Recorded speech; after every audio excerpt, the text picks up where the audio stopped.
మనము తిరిగి ప్రశ్నించే స్థాయిలో ఉండాలి. మనం తిరిగి ప్రశ్నించాలి అంటే ఈ సమాచారం మనకు అందాలి.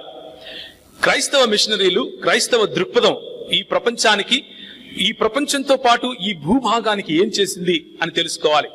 అట్టడుగున ఉన్న వర్గాలను పైకి తీసింది క్రైస్తవ మిషనరీలు. అట్టడుగున ఉన్న వర్గాలకు చదువు నేర్పింది క్రైస్తవ మిషనరీలు.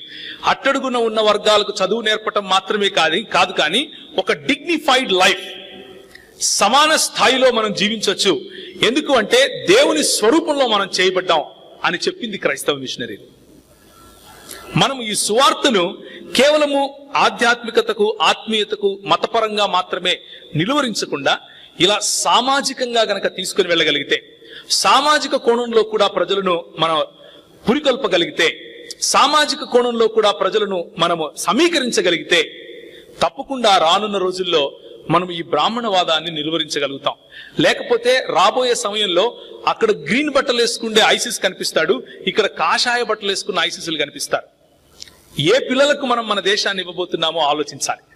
మన దేశాన్ని మన పిల్లలకు ఏ దేశాన్ని బహుకరించి వెళుతున్నామో ఆలోచించాలి. దీపావళి కానుకగా మనల్ని మంచి రాజులను సైతం రాక్షసులు అని చంపే సంస్కృతిని ఇద్దామా?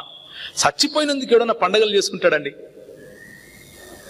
అది నేర్పిద్దామా? లేక మన పిల్లలను ఈ సమాచారంతో నిలబెట్టి ఈ దేశం కోసం పనిచేసేలా చేద్దామా? ఒకసారి ఆలోచించండి. మనం నేర్చుకునే ఈ సమాచారం, మనకు అందబోయే ఈ సమాచారం కొన్నిసార్లు కూర్చున్న వాళ్ళలో చాలా మందికి తెలిసి ఉంటుంది, కొన్నిసార్లు ఇది కొత్త అయి ఉండొచ్చు.